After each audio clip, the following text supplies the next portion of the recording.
Germany urges Bulgaria to boost veto on N Macedonia EU access talks. Sofia, Skopje. German Chancellor Olaf Scholz on Saturday known as on Bulgaria to raise its veto on EU accession talks for North Macedonia, saying the bloc must avoid rushing the club hopes of countries in Western Balkans. Scholz, traveling Sofia as part of a two-day tour of the location in advance of an EU Western Balkans leaders summit on June 23, stated he sensed a new willingness by using the EU to enlarge after Russia's invasion to Ukraine.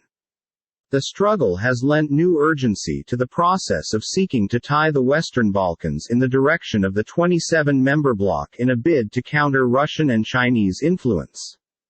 The German Chancellor has made the problem a overseas policy precedence, and fashioned himself as a mediator throughout his journey. I see possibilities for development, Scholz said in an information conference with Bulgarian Prime Minister Kirill Petkov. We will live in close trade in coming days. Petkov reiterated Bulgaria's stance that North Macedonia should meet three situations related to ancient and cultural disputes between the two international locations, urging Brussels to assure they had been met. The difficulty is sensitive for Bulgaria's home politics. This week, one in every of Petkov's four coalition companions cease, accusing him of being equipped to raise Bulgaria's veto in push aside of national interests, amongst different allegations.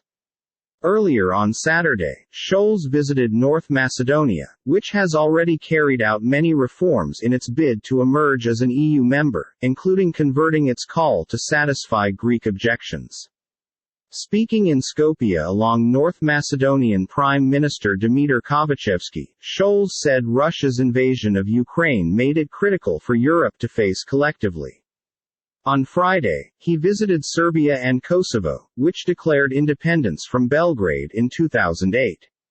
He entreated the leaders to reach an agreement on normalizing relations. Shortly before returning to Germany, Scholz stated the will amongst many EU individuals to get the Western Balkans into the EU was stronger than it had been for decades.